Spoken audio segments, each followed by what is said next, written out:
here they want us to use the box and whisker plots to compare the heights of evergreens and deciduous trees. So the first thing that we have to look at is look at all the quartiles that we can find. So we have quartile 1 here, right here, quartile 2, quartile 3. We have here our minimum value and our maximum value. The distance between the minimum value and quartile 1 is pretty small, telling us there's a huge concentration here. It means that 25% of the heights of the deciduous trees are not that much spread out, are between values of what, 24 and 25 feet. And another 25% is between 25 and approximately 30, I would say. So on average, we can see just by looking at our box-and-whisker plot that evergreens are bigger than deciduous trees. To be even more sure, let's grab over here. If you notice this line, this is approximately 60 feet.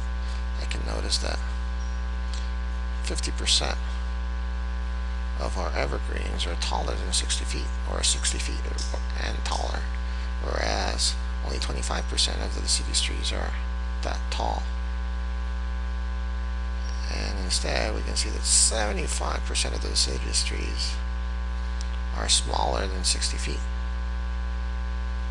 whereas only 50% of the evergreens are smaller than that. Not even just by looking at that, you can also see that the spreading over here for the evergreen, there's a huge spreading of the data between 20 and 50 feet. Whereas in the evergreens, there's a bigger concentration of trees in between those heights. So, how did the heights compare? Well, evergreens are taller than deciduous trees. And about what percent? Well, I would say, depending, you'd say about 50% of the trees are taller, or you can even say even more than that. And that is how you would use the box and whisker plots to do a quick comparison.